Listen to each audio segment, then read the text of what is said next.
Hello. Hello. How are you? I'm good. How are you? Good. I'm Tiffany Henry. I'm Peter Kretikos. Nice to meet you. Yep, likewise. So what am I looking at through your window? Oh, the beautiful Arkansas sky. Oh, geez. All right. Well, it's like at least it's not tornadoes and storms. No, it's nice. It's hot, super hot. Where are you located? Chicago. Chicago. How's the weather there today? Very nice, but I have no windows in my office, so. It is nice to have some sense of freedom. Does it get humid there in the summer? Yeah. I lived in St. Louis for a while, and so I'm a little bit familiar with Arkansas weather too. Yeah. We're similar. It's just that we don't. I mean, our seasons are winter's longer, but that's it. I'm ready for some winter. Every August, I think that. It's January, and I pray for summer. Yeah, well, I like snow blowing, so I'm happy with winter too. Celia, you're not on mic. I know. Yeah, I was just enjoying the conversation. You don't need me on mic. Yeah, and then hi, Mike. How are you? Good. I'm Hi, just Mike. Hi, Tiffany. Guys, Good to see everybody. Oh, Mike's got all those scenic pictures in the back. Where's that from? Those are paintings from one of those trips you do before grad school, Ireland and Scotland. Nice. Some of us didn't do those trips before grad school. I don't know what you're talking about. Well, I'm supposed to be in Iceland. Are you really? This Yeah. does not look like Iceland, Peter. No, life got in the way, and we repurposed our tickets. Hmm. So not too shabby. We're going to Paris and London instead. Okay. Well, Fair hopefully trade. it'll That's not stay bad. cool. In December. Okay, well, it'll definitely be cold. My friend Cindy and I have a term for sometimes how really cold it gets. And we happened to be in Paris when it was bitterly, bitterly cold. So when we refer to how cold some temperatures are, she'll say, "Is it Paris cold?" And Yeah. Well, we don't. Chicago, we have pretty good senses of cold here anyway. So so true. In our case, it's whether the hawk is blowing. Okay, explain that one. The hawk is when the wind comes blowing off the lake. Interesting. And it's called the hawk because it cuts right through you. It is it picks up just enough damp air to just completely. There's no clothing that can protect you from it. It's just. I feel like that's a shared. That goes back to the lexicon and terminology too. Yeah. Because the way that people describe. Okay, so Mike, what do you use in Cincinnati to talk about how cold it is? Well, I grew up in Milwaukee. Oh, So you're okay. familiar, so you know about it too. You know about the wind coming off the lake too. Yeah, we don't have a name for it. The same way fish don't have a name for water. It's just there. But I did. I was for a few years. I was one of the polar bear jumpers on January 1st, jumping into the lake at noon, which really redefined my relationship with the city for sure. Wow. We're learning like all kinds of things about you. Yeah, but now Cincinnati it's absurd how temperate and warm it is here. So when I moved to Ohio, I was not expecting this. So Andy, we expect you to come to Chicago and in January jump into the lake here. No, No. no, thank you. I'll pass. That's part of our. I don't know what. That's part of our entrepreneurial ecosystem building process. That's right. Oh, I see. I don't know where this conversation started, but if I were to guess, or at least where you just said, I once did this in Switzerland because in Switzerland, in Zurich, you go into a sauna and then you have to run down this is like in Lake Zurich, and you have to run down the dock and you jump into the ice cold Lake Zurich. And I'll never do that again. The other part about their situation is you actually do it naked, and it's not like a special event. You're in the sauna naked, and so you just run and everyone, like the window from the sauna is looking at the lake, so then these naked people go jump in the lake. The Swiss have a different view on nudity than America. I've done it once, and I'll cheer you on gladly. Wow, Tiffany, follow that. Never tell a story after Andy. Well, I'm trying to picture like the logistics of that. Like, did you have a bag waiting for you by the dock, or like after the lake? Then what did you do? It's like you get hot in the sauna, and then there's just a dock, and you run out of the sauna and you sprint full nakedness into the water, and then you get out, and then you have to run back down the dock to go back to the sauna. So, if you're in Zurich, I Sounds highly great. recommend it. Anyway, I'll leave it there. So Louisa just messaged that she was running late. She's really missing something here. And we're being recorded for posterity. So, Yeah. So that's great. Actually, I'm going to let Mike and Tiffany lead the way. We're kicking off into the new phase of these calls, and so these goal meetups. But we've got definitely wonderful facilitators. So I'm just gonna hand it over. We've got kind of an agenda. There you go. I'll join from my computer and pull that up. Tiffany, just want to say a couple things as I bring this up. Sure. Oh, hey, Louisa.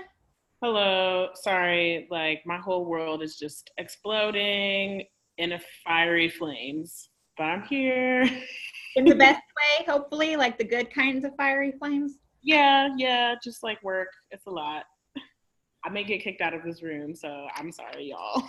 That's today. But it's good to see everybody here. And for all of those who I don't know, apologies for my like crashing into this meeting. I think I know everybody here though. Let's see. I certainly don't know everyone here, so I will give a brief introduction to myself. My name is Tiffany Henry, and I work for the conductor in Conway, Arkansas. I am not frequently on Goal 3 calls. I'm looking forward, though, to being more active in this particular goal. My area of work focuses on rural entrepreneurship, and so how can we bring our program that is successful in our more urban areas out to our rural communities in Arkansas. And so this goal is of particular interest to me, just as I think about how to collaborate and connect more efficiently and productively with our partners that we know and that we don't know across the area. Let's see, who else? Cecilia, should we do introductions through everyone? I'm trying to see Who It's, else? it's up to you, and that sounds like a good thing, but it's totally up to you. All right. How about doing it as a very quick hello and maybe a fast check-in on kind of where you're at? I feel like Louisa maybe has the right energy to start that. Perfect. Yeah. So hello to all. I believe that I know everyone on this call and everyone knows me. I've met Peter just once in one other call, but everybody else several times. I'm the director of collective impact at Epicenter Memphis. And things are a lot right now, but in a really good way. I just got out of a meeting that was running painfully late, so I apologize. But I'm very energized about this work, especially as, the role that I have in Memphis is about a great deal of what I do is creating shared understanding in order to collect shared metrics and shared measurements. But this part of the shared vision making is very important to inform, I believe, all of the goals that we as ecosystem builders are trying to accomplish. And that's why I'm passionate about this work. So I will popcorn it over. I'm late. Am I the first person that's doing this? Okay. I will popcorn to Andy. All right. Well, hi, everyone. Like everyone knows, I'm Andy Stolm with the Kauffman Foundation. And I am arriving to the meeting with lunch over the lunch hour. So that means I'm having a good day. I got a cauliflower and some turkey, so I apologize for chewing. I'll try to remember to mute. I guess sort of how am I arriving to this specific call or this goal group? We are, as I think everyone on the call, because you're here, knows, we're in the middle of transitioning from the sort of design year to the delivery year, and really spent a lot of time, probably more time than some people wished, thinking through how do we make that transition. And these working groups, which were really originally started to refine those goals, are turning into more of a meeting point for people interested in these topics. And then whether that applies at a field level, if that makes sense, or whether that applies at a local level. And shared vision is, like Louisa said, so key on a local level, but it is really a thing we need to get to on a sort of field and a global level. And so I'm here to sort of represent the Kauffman Foundation's interest in helping with Goal 3. Obviously, the ESHIP Summit has played around with some of this stuff, but I'll be the first to say, how do you build a field-wide consensus around a vision and vocabulary? I have a lot of thoughts. I have no idea how to actually do it. And so really looking forward to being part of this ongoing meetup each month to sort of bring what we're thinking about. And then I hope really engage some folks in this group, on this call and elsewhere, to help us think through what could we do at the ESHIP Summit that moves this goal forward, knowing that we actually have a ton of time. July 2020 is the event. And excited to talk on both a local and a field level too. So, but I'm doing great. I got lunch. I got tons of people I really love working with, and here we are. I'll go to Peter. Well, I have a Michigan peach waiting for me after this call. So the peaches this year, despite the winter, are absolutely best we've had in years from Michigan. So farmers market. So I'm Peter Kretikos. I run for lack of a better phrase, a think tank on workforce and economic development policy and practice. I've been coming to the ESHIP conferences since their inception. I think largely because of connection we made with the Kauffman Foundation on a conference we organized around what we call the many futures of work. Since a single future doesn't really apply to the conversation. And so I'm probably one that takes a more higher level perspective on some of these things that we've been talking about in the context of the ESHIP initiative. We're organizing a follow-on to the conference we're calling Achieving the Promise of Work, And that is one that sort of both looks at what's the consequences on the workforce as a result of changes in the structure of work, but also what's driving those changes. And then what do you do about it? And then the what do you do about it part of it is where the role of entrepreneurship and entrepreneurship ecosystems and so forth come front and center. And just as so part of our initiative is to look to organize community gatherings where communities come together, look at what's challenging them, and then come forward with some ideas in terms of how to act on it. One of the early ones that may be popping up is actually in St. Cloud, and it's coming through our relationship with the Machinists Union, because in St. Cloud, Electrolux has shut down, and the machinists are especially interested in thinking through about entrepreneurship and cooperatives and so forth as a way of rebuilding the community up there. So we have the head of apprenticeship on my board, and so this is something we're in the early stage of talking about. But it's those sorts of things that we're looking to help foster and grow as part of our initiative. So this fits very neatly into sort of the broader goals of the ESHIP initiative through Kauffman. So, and I'll throw it to, I guess, Cecilia. Okay, well, thank you, Peter. I'm Cecilia Wessinger, and I know everybody here, so my introduction will be more for anybody who views the call after. I'm one of the community activators for the ESHIP community.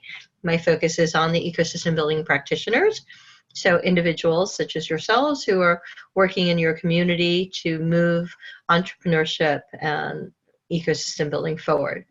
My primary role on this and other calls is just to turn on the Zoom, make sure it's working, and share these collected videos out after the call. The other thing is to update you on any information that I would have as far as community-wide efforts or overseeing across the goals, as well as anything out from the Kauffman Foundation if Andy's not on the call. So that's my primary role. My particular interest and the role that I like to be involved in this effort is that that I think that we really need to come up with something that's a pledge, a vision, a mission, and so I would like to be involved in that. And I think that that's something that is really integral to the work that happens at the next summit, is that we've I personally feel that some kind of pledge or something would help bind us as we move forward as a community. So that's my personal vested interest in this. Plus, words and things are very interesting to me. Not in the same way that they're interesting to Christine, but definitely interested in that. And with that, I will pitch it over to Mike. Thanks, Cecilia. Hi, everybody. I'm Mike Fleisch. I'm in Cincinnati, Ohio.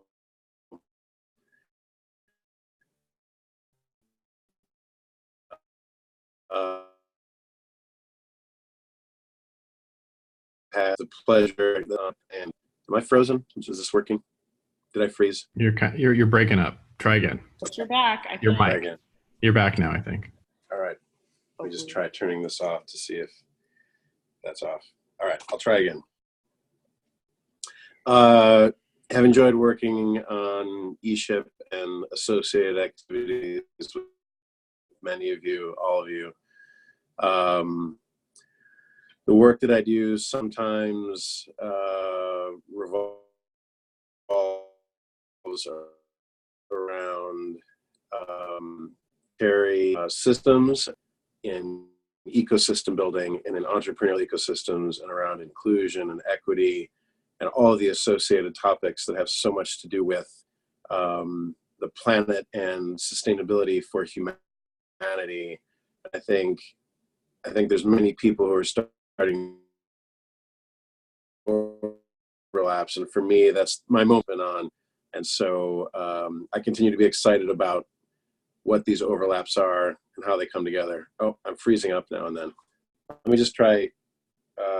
Because you're on twice, Mike. Are you on? I was doing that because I was going to share this screen that has You the. should be able to share it on the other, through one source. Well, that one's an iPad, and I don't have. It's not too But bad. I'll tell you what. I'll leave the meeting from this one. Yep. Okay. Yeah. Is this better? Yeah. Okay. We'll see if that's better. I can't hear you, Andy. Because I'm muted. We'll wave if you're breaking up. Okay, great. Very broadly and quickly, I think overlapping between networks is something that I'm very interested in. And this network in particular, in the intersections of everybody who has a hand in the ESHIP community, is one of the most interesting things in the world right now. And I think when you project it forward, it's one of those seeds that people say, you know, the seeds of the trees of the future are already saplings now, you know. And so I wonder what, in addition to all the good and all the interesting things that are coming very directly out of the ESHIP work and out of the ecosystem building effort, what else this heads toward. And so to me,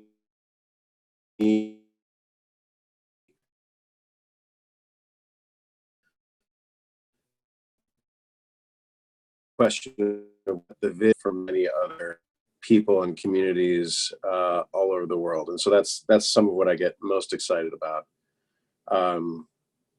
A lot of my work is in education. A lot of it has to do with local networks and ecosystems. I'm interested in food, as some of you know more than others maybe. Certainly the planet and global commons is something that I put a lot of energy into. And figuring out how this work gets shared and owned broadly is something that I think is an awful lot of what's sort of the charge of this group, and figuring out how the support of the Kauffman Foundation and the vision the Kauffman Foundation has put forward so far gets distributed and owned more broadly, and yet using the strengths of each individual player in that. I think that's such an interesting dynamic that has a huge amount of potential. And so I'm very glad to be part of these calls. Thanks. Tiffany, you didn't go yet. I thought I went first. That didn't really count. That didn't count? I think that counts. Did it count? Yeah. Thank you, Cecilia. Okay. She's technically the host, so she can do whatever she wants. I mean. So I know there's an agenda and notes that that we would share with the group, and it'll be put on the Slack channel. So so if somebody will keep notes for a TLDR that goes on that agenda, that would be great. So I was like looking for that. I can't. There's like a jillion things. I might have to like talk offline about like organizing. I'm gonna go ahead and share that because that's my support role in this. And then Mike, you wanted to share something? That was what I was going to share. I took the liberty from the Slack work of some of the other groups and some of the work that's been prepared before to kind of pull together that agenda for this call in particular. And I was just going to quickly, I don't know if Tiffany, I don't know if you want to go through this, but just very broadly, it's a guide that we can use very broadly to be able to welcome more people into this call. That will kind of have as a standing rough agenda that's sort of customizable. So Tiffany, do you want to take us through that? Yeah. So a huge thank you to Cecilia, Christine, and Andy, and Lauren, and everyone who went behind sort of reorganizing these calls into the goal meetups. As you can see in the agenda and notes page. Oh, thank you so much, Cecilia, for sharing that. This is just a great way to help organize our thoughts, both as participants of the call, but as the people who come in and view this later, or as we explain to people that we're bringing into, the movement, what's going on, it really breaks it down into, what these calls are going to be about specifically, and then looking into the future, what are some important topics that need to be brought into the fray. And I think it will help as we get further and further down the line. I know, at least for me, I tend to forget what someone has said or what we've already addressed, or some gaps and everything. And so this has a good breakdown as far as how the meetups are going to be organized, but also looking into the future. What are some things that are really important to this particular goal? And as we talk about how we can dive deeper into those particular topics. Let's see where that went. I would also just add to that this is technically our second pancake, but it's our first pancake in the sense that no one can make a perfect first pancake. I don't know how good you are. So as these meetups kind of get this new round gets launched, in the first couple we are specifically making small to make sure we can work out how these flow. But as we go through this, especially Tiffany and Mike as the hosts, if there's a better way to do it, you're like, hey, this would be helpful. These are meant to be virtual versions of in-person meetups and to be valuable to everyone that attends. And so this one, goal 3, and we've talked about this before. I know Mike and I think Louisa, you hosted the goal 3 session at the ESHIP Summit. Goal 3 is kind of its own unique situation because there can really only be one answer to the vision. Not necessarily one, but like you don't want to have 27 groups creating visions for the field and then trying to figure out how to synthesize that. So goal 3 may take on its own sort of shape than some of the other goal meetup calls, which are really project oriented around specific things. But very curious to see where this group takes it. And I would anticipate we'll have more people during the next call, but this is our chance to sort of work together in a small group to see how this one's going to flow. So thanks for leading the way, Tiffany and Mike. And Louisa. I'm here. So go ahead. So Andy, what you just said sort of begs the question of one thing, which is how do we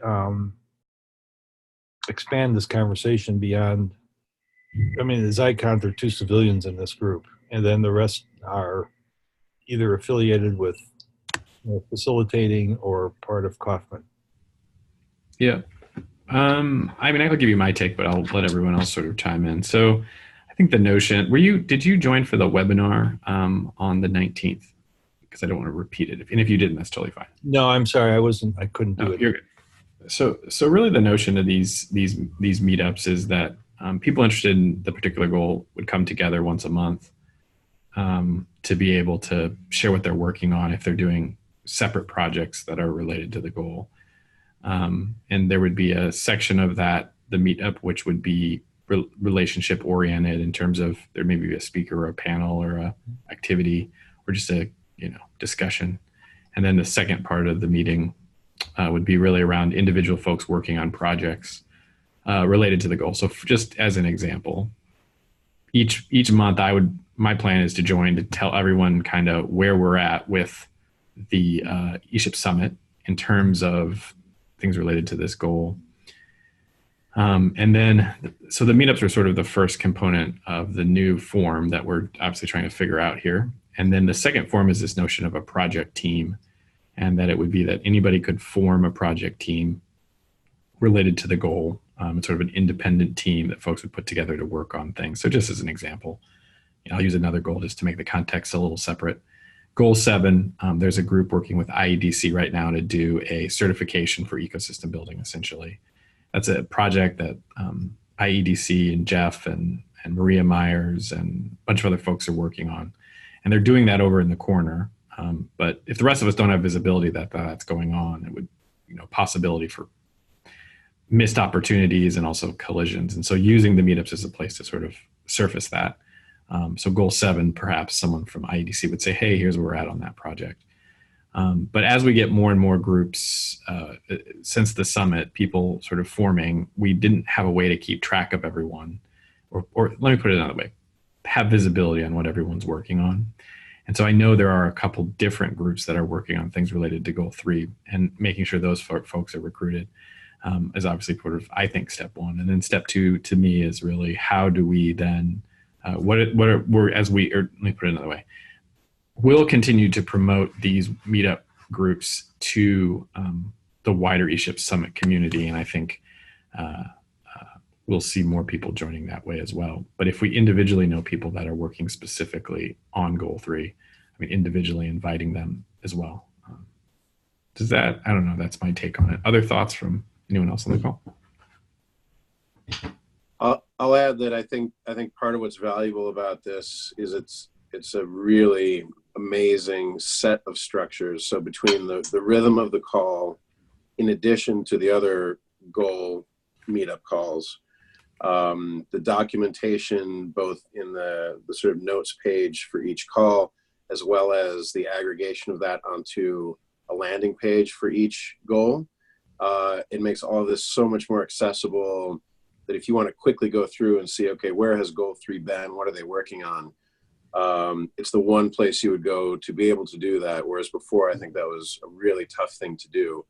And so in some ways, just the kind of knowledge management that I think this call is a central part of is really huge. The other thing is just the whole plan and structure of goal, initiative, and projects. I think that point of view about how this all works and how these things feed together, and the specific space that on these calls there are those project check-ins and updates kind of cycled through that whole thing. To me, that's a really powerful combination of places and times and a rhythm with people that really injects something into that. And so I think in the context of the whole, even if there aren't a lot of people on this call who aren't civilians, as you say, I still think it's a hugely valuable resource for people, after 1 o'clock today Central Time, to be able to still visit that and get up to speed if and when they want to. Don't get me wrong. I'm happy to have everybody, not just, I'm not worried about, this group is such that nobody's opinions they're always going to hold back on their opinions on stuff. So sorry to make a distinction about civilians and non-civilians, other than it was just people who are sort of in the vineyards on some of these issues, as opposed to, folks worrying about how this all gets organized. A couple things though about shared vision. One is, at least in my experience, the broader the net in terms of whose vision is being shared, the better. So if it's to be shared, it really needs to be not representative, but at least account for the diversity within the whole movement that Kaufman's been assembling on this. Andy, I understand what you're saying about groups each undertaking some bits and pieces of this, but it's the hard part is going to be on the sharing of it.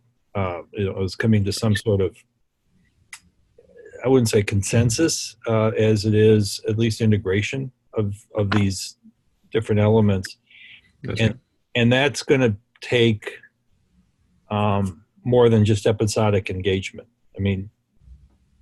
There's going to have to be some, I think, expand this group somewhat, and then it's going to have some continuity over time. So I think that's right. And I think that's probably particular to some group that's around dealing with principles, as opposed to action, like what you described as the IEDC idea. Yeah, and I think what I would say is this one's kind of unique because it is just the nature of what the task of Goal 3 is. My view, and feel free if anyone to pipe in and say this is the wrong view, but I don't think this group is going to solve for the shared vision for the field.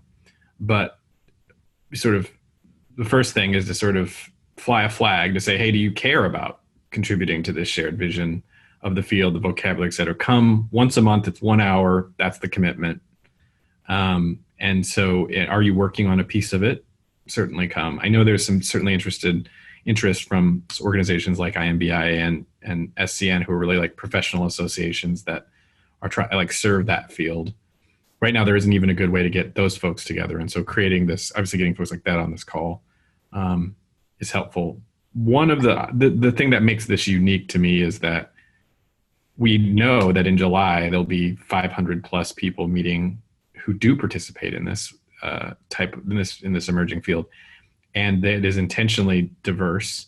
So can this group sort of figure out what activities do we need to do over the course of the next 8-9 months until that event? What would we do at the event? And then what I will say is the foundation has sort of made 4 major commitments. Commitment number 1 is we're going to host another summit and continue to convene the community.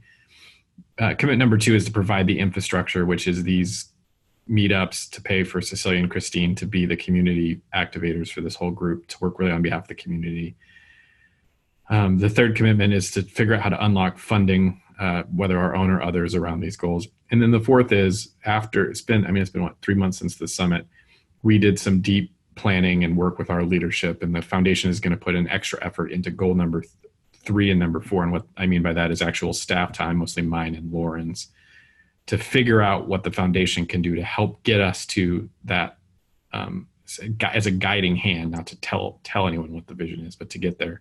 And then goal number 4, which is that connected networks, which is the sort of convergence of all the mini networks in this, and what would that look like, whether it's an NRP network or a standards body, I think is the way it's named in goal 4. So this goal is a particular priority to the Coffin Foundation, as is goal 4, and then the infrastructure that basically surrounds this whole process. But I hear you on all the points that you made, and I think I would say I agree with them all. Yeah, I think that, can you guys hear me?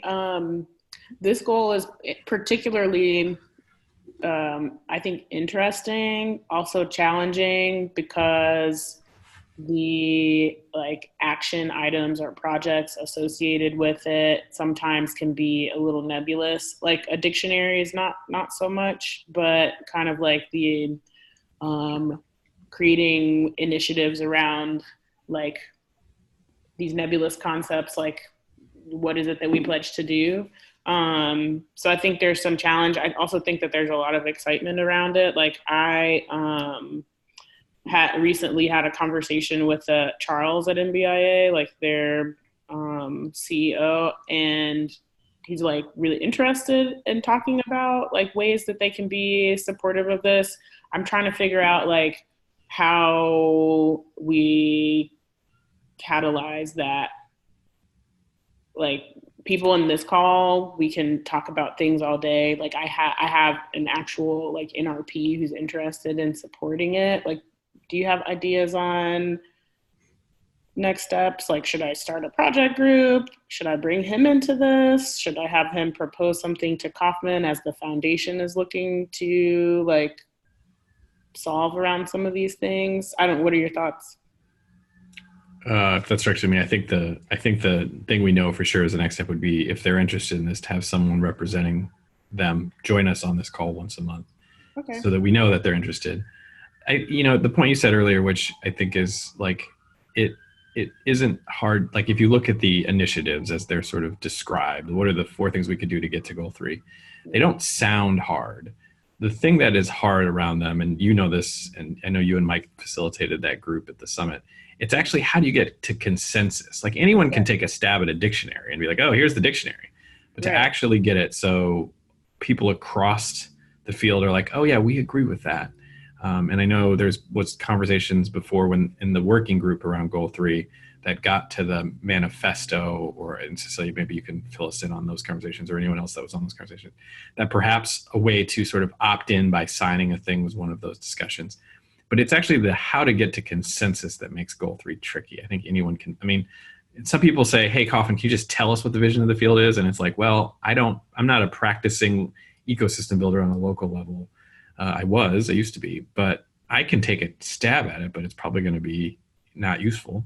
And so how do we do it together? And that's really the hard question. And so a lot of the thinking behind these working groups is that even just building the relationships amongst a small group of people who care about it will allow us to figure out in figuring out what's the process to get to consensus, it's built on the relationships that this group formed. And obviously this is our first meetup, so we have a small group, but I could see this expanding, and actually know it will expand, because there's a number of folks who expressed interest in this particular goal who are sort of have been wanting to join but weren't able to join at the meetup today. But hopefully the video and the running note thing and all that stuff will help them keep up as well. So it's the complexity of it all. And to go back to some stuff Peter said, I think the thing we're really thinking about is we understand the complexity in it. And so we know that it's got to be a simple sort of set of engagements, which to us are project teams and meetup groups, that allow complex sort of behaviors to come out of it. But at the beginning, it almost seems too simple, which is like, oh, you have an hour call a month, but that's something that someone can commit to. So that's my thought. Could I just quickly ask a question? I know we have, 3.4 is the updated Wikipedia entries. What's the potential for like an ecosystem builder wiki that could actually be a community created, whether it's lexicon or a set of standards or activities, or I don't know, but like a community created text of some kind? Do we have anybody who knows how that all works who could run something like that? I am unaware of anyone that is specifically working on that one, though that idea has certainly been floated. Okay. Go ahead. Let me share a couple of things.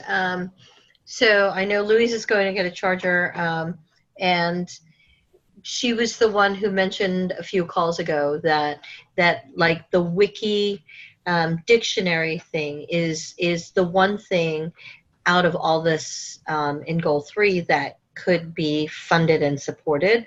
The rest of it, I guess, in all the discussions that we've had around goal 3 is something that we as a community just need to curate, and maybe it is part of that first pancake idea, right? So we throw something out there, and then just like we did on the other goal definitions, somebody put out something. Here's the information that we synthesized out of the discussions, and then from there people kind of infuse their opinions and such. So we'll see how that goes. Here's a couple of things that I'm going to share there. So you've seen the call agenda, and we're now redoing the beta dashboard. So can everyone see my dashboard up here? And this is the dashboard that's basically the single site that holds everything about the ESHIP goal community. Right. So this is where anyone who goes beyond so we see Facebook as that light interaction of people who are getting involved, have questions, and would like to be around ESHIP and ecosystem building. The Slack channel is great for deeper discussions on things.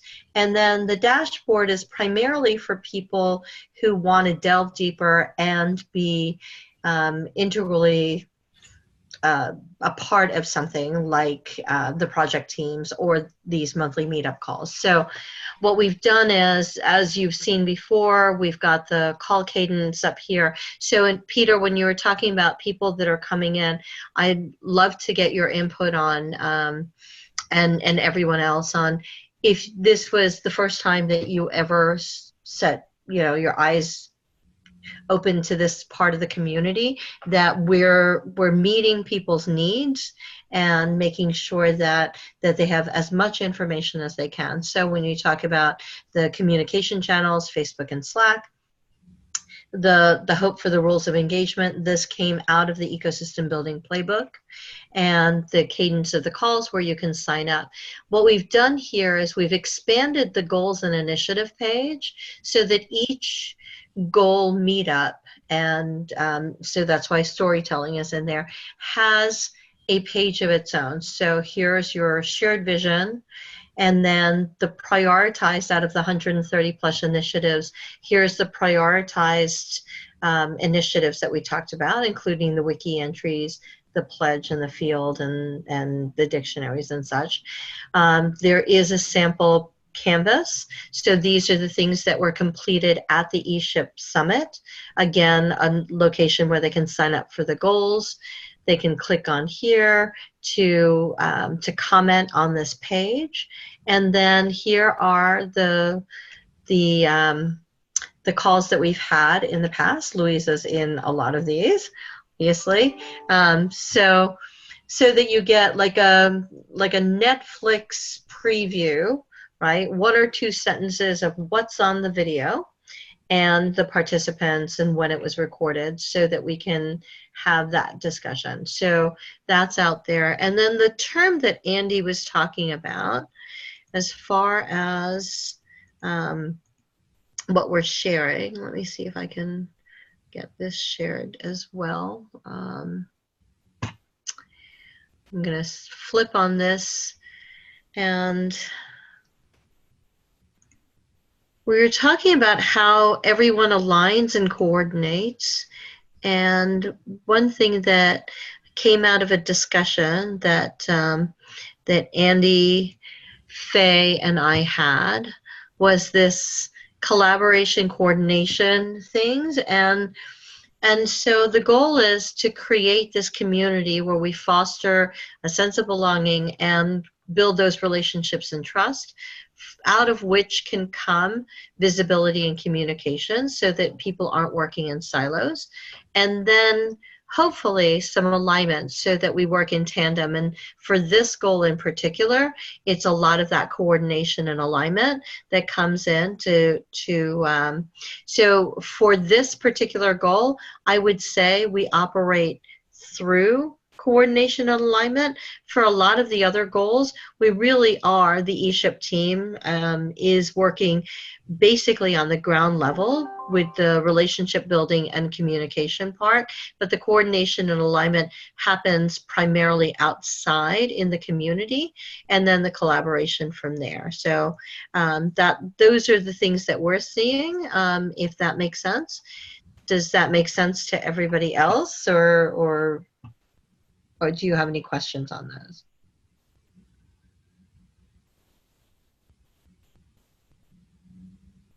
I have a question for Peter, and this is following the agenda and notes page. It's the first bullet point under the community call questions, and it's just, what is important to you and your organization about the Goal 3, and what are you hoping to get out of these meetups in particular?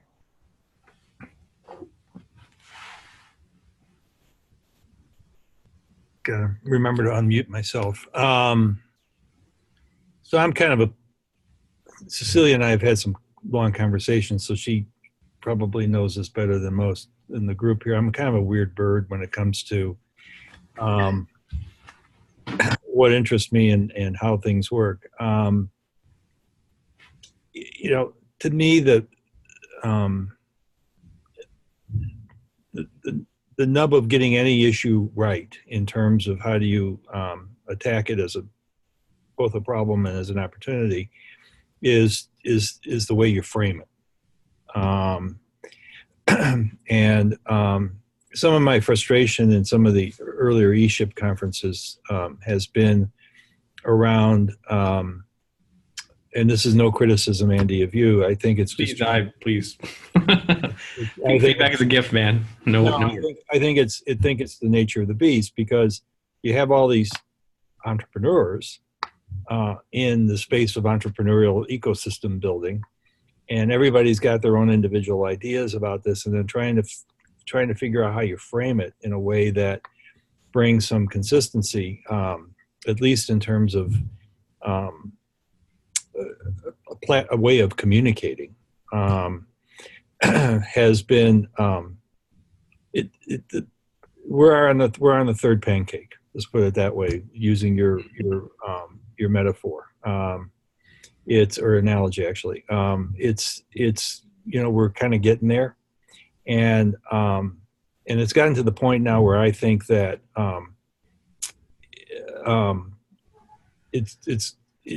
we can bring some substance to it. And from my side, from the way I look at it, it would bringing some shape and form and framing really contributes a lot to my broader set of interests that I have in terms of how local economies work, how jobs are formed, wealth building, family wealth building, and so forth, and where entrepreneurship plays a role in that. And so I don't know if I'm making any sense here, but I mean that's sort of where where my interests are. But I'm like I said, I'm kind of a weird bird because because of how my institute and I tend to see our role. So this is actually, I mean, this is a huge field, but it's actually a part of even a bigger set of visions that we have for ourselves. Cecilia, you and I have been talking a bit, Cecilia, does that? Yes, that's some of what we talked about. I think my question for you and everybody else on the call, Tiffany, before you comment, is so for this call in particular, does this become a place where once a month we start curating things, or like the other calls, does this become a call where we bring in people like a linguist, somebody who writes mission statements for organizations and helps curate that? I mean, if we brought in speakers or people that work on these things, is that how we can move it forward? Or what would be your interest in the topics that are covered on these calls in subsequent months in order to move this field forward?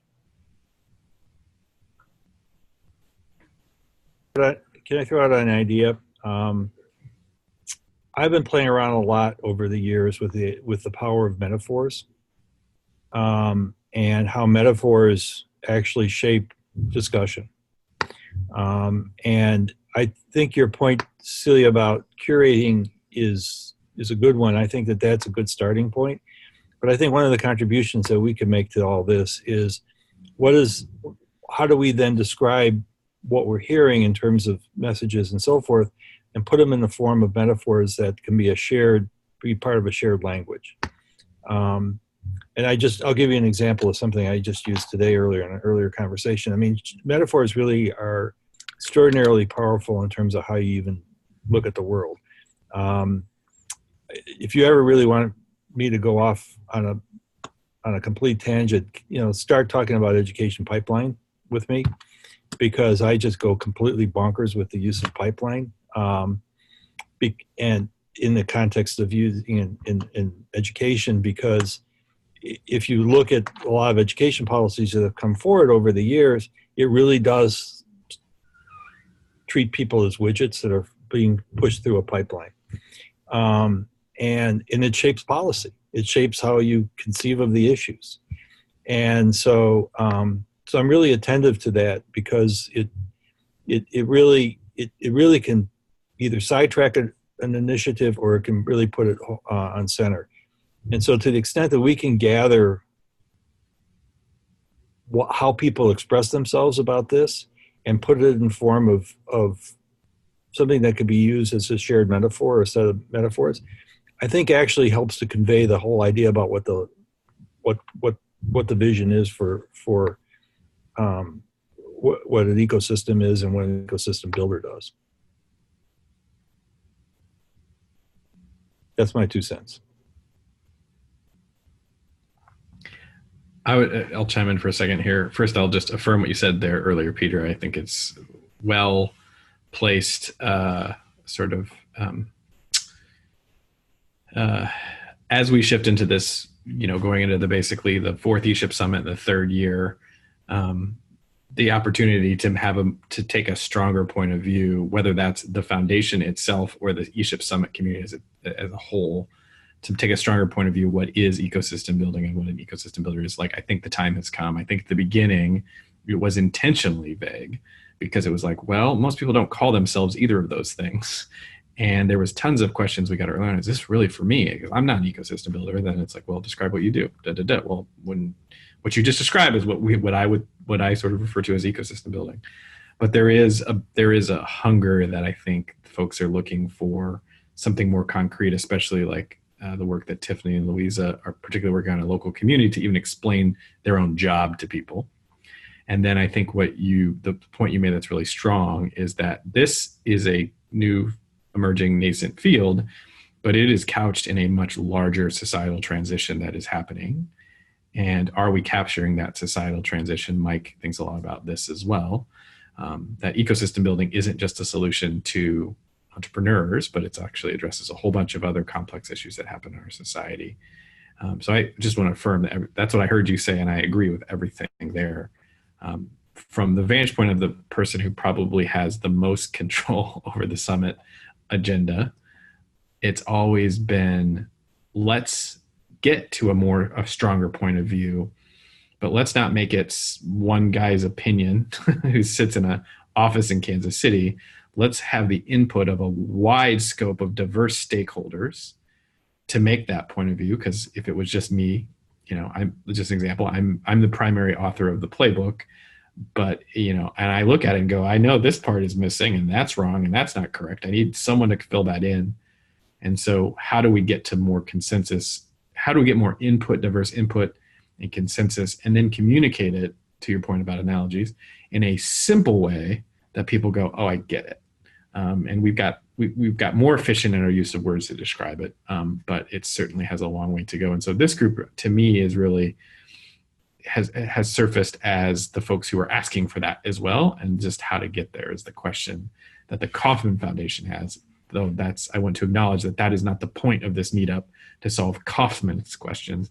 It's to solve all of our collective questions around shared vision for the field, knowing, obviously Kauffman's Foundation convened everyone and got us all together and is paying for the Zoom call. The agenda is not to serve us, it's to serve the field, and to make these meetups valuable to everyone that's on them. So I don't know if that helps. So my question around language, because Peter brought up the metaphor thing, Andy had us watch David McConville's talk from the first ESHIP summit, and I don't know that Tiffany and Louisa were there. I know Mike and Peter were, and I'm wondering because listening to that thing, and that's something that maybe we could do on a subsequent call with other people to figure out the kind of language and the mindset that we want to talk about.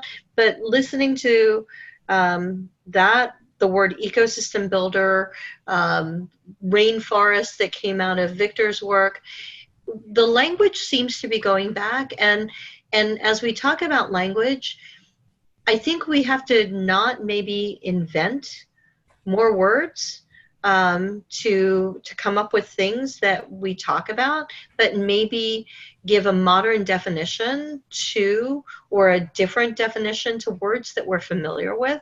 So that's why ecosystem resonates with me, because I can understand that it's a complex system that's interdependent. Maybe using words like symbiotic relationships or something like that, where we're not creating whole new terms, but using them to describe things so that people have a reference point, is something that I think I'd like to see. But that's just one person's opinion. So I'm curious about that, and I want to be mindful of time. So I think language and how we do this moving forward is going to be really important. What do you think, Tiffany? I was trying to take notes in the page before I forgot what you said. But no, I agree. And I think that sort of makes it more of a level playing field on the get-go if people do have that framework, and using the ecosystem, being able to understand that as a complex system is a starting point. Also, that helps us who are in the field. But I think, that will also help with goals like, so what, 7 is sustainability and 4 is the external support. I probably have 4 wrong, but it'll help us as we communicate this out with the broader world. And so I like that idea of how can we take those ideas and situations that people are already familiar with in general, and then apply it to ecosystem building. I think that still, though, going back to what Andy was saying, that is going to require consensus, because there's also the potential for that to continue to muddy the water, depending on what it is, what the terms that people grasp onto to all use and share. But I do think that at least starting off with some terminology that there is some familiarity with creates, a more equitable space from the get-go. That's my thought. So to Cecilia's point, though, I agree. I mean, ecosystem conjures an image in my mind. But then it also raises questions, which I think we need to help point people in a direction on. I don't think it need to codify it as a specific definition, but it begs the question. For instance, okay, ecosystem. Well, what are the components of an ecosystem? I mean, what are the pieces? I mean, it's got to be a system of something. So what are the some things? But also, what are the relationships between the some things? And then, if you remember back in Kansas City, I was the one that was saying, well, do ecosystems get built, or are they discovered? And I think we sort of came somewhere in between and saying, well, they're both discovered, and then there's a purposeful aspect to it, which is the building piece of this thing. And so, and then we've heard, uses of the metaphor like gardeners, and then the rainforest metaphor that Victor's been talking about. They all have value. Some of them, though, depending on your sort of cultural bias, I mean, rainforest might sound rather exotic. So what does that, but how does that, can you reframe it or rephrase it in a way so that it's more, works in your own set of contexts? So I think those are sort of the, I think if we can make some contributions along all these lines, it would be significant in terms of helping to foster the growth of this process. That's just my little short of this. By the way, before anybody, I'll come up with, I want to give you a book recommendation before we sign off, but anyway. So maybe we should do that. Mike, do you have anything you want to add? Just really quickly, I'm interested in the direction this conversation's taken. I think there's an awful lot to learn from models. I think they're imperfect by nature.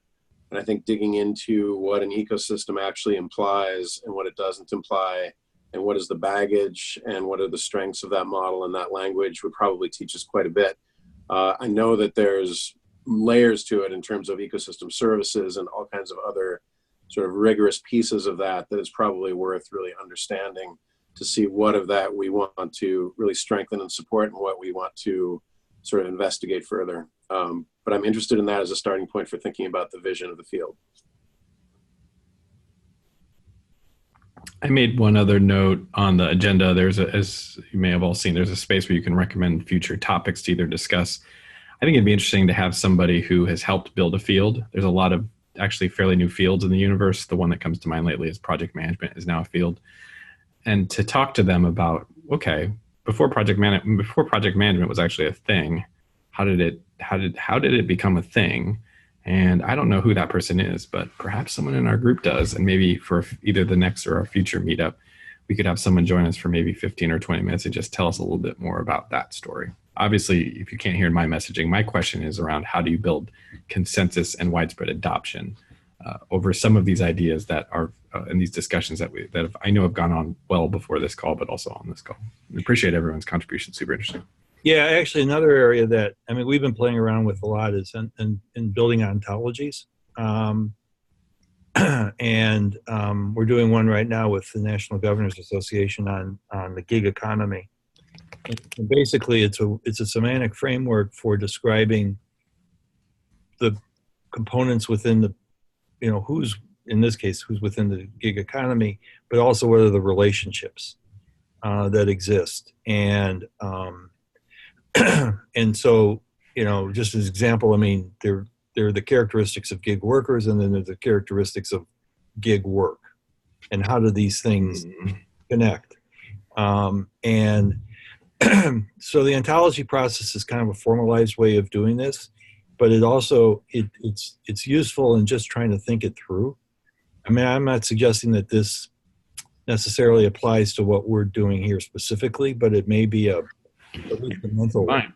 What prompted me to think about this is your idea about project management. I mean, it's the same sort of thing, is in the sense that how do you organize a way of viewing something? Right. So let's the thought.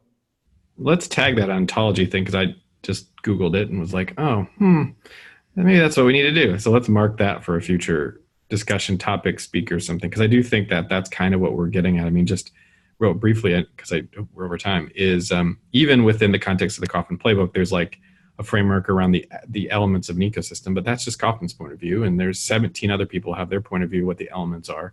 But how do we actually begin to synthesize the mini, like the Dan Eisenberg version and the Brad Feld version and the Victor version? And how do we do that? And that's part of the work with this goal, I think, is how do we synthesize what's already out there? Or not synthesize, but bring together what's already out there and try to make sense of it. So future topic. Okay. So I'll forward you Peter's thing that he forwarded me. It was very informative. And then here is the book recommendation. Oh. Invisible Women. It's coming out backwards, I guess. Data Bias in a World Designed for Men by Carolyn Criado Perez. I'm just now plowing into it, talking about reframing and how to look at things from the point of view of more than half the world. Yay! It really is flipping things around for me quite a bit. So the substance of it is excellent, but just the recasting is even more important. Thank you, Peter. Quick Zoom point, Peter. I just learned this. Zoom shows you a mirror image. It shows us what the camera is seeing. So we were able to read that book. You saw Invisible. Yeah. Okay. Yeah. Okay. It's not a bad read. I mean, she's a good writer, and it's but the most important part is it really talks about how to reframe things. Excellent.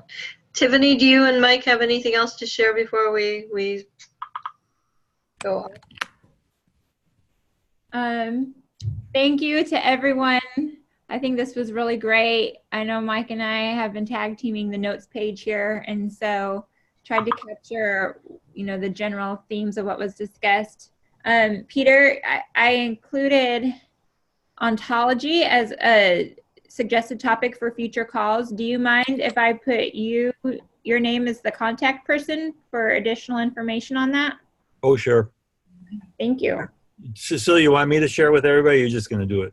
Oh, no, actually, that would be great. It's your stuff, so I'm going to let you share. All right, I'll do that. I'll figure out how to do that, and we'll go from there. So. Okay. Otherwise, I can forward. So, whatever works for you, just message me. Yeah, we'll work it back. So cool. I'll just quickly say thanks. So glad that this group is taking the time. I think the more people that know about the wealth of information that is already starting to be put together here and that is available, the better. So I think everybody, the more we can spread knowledge of that, the more that's all going to get woven together naturally and become just a really rich resource. So if you're sharing things, I hope that's part of what you're sharing. And I would also just add, if you have no other people that are interested in this shared vision for the field, let's try to invite them. Our next call would obviously be in a month, and would invite them. And then Tiffany and Mike will help figure out what our agenda is next time. But thank you both for trying this out and just even spending the time just to host a round table, what are we doing conversation as we figure out how these meetups are going to flow. So thank you. And Louisa, right? Louisa, yeah. Great. And Louisa. Okay. Just making And- sure. Awesome. And then Try hosts. if you see anything else that you need or want or whatnot to help make these more supported, let us know. And then the notes page that you shared earlier, Tiffany, that is the running notes for all time. So the next call, the notes will be on that page. And if you have thoughts or ideas or things, you can jump in there any day of the week and add stuff in the suggestion section, etc. Right? So anyone with I'm going to pin it to the Slack channel. So anyone with a link can comment, and then you and Mike and Louisa as call facilitators will be able to edit. So commentable by everyone else, and then kind of edited by you. Okay. Yeah. Cool. All right. Thanks, Thank you. everyone. Guys. Bye. Good to see you all. Bye. Thanks. See ya. Peace.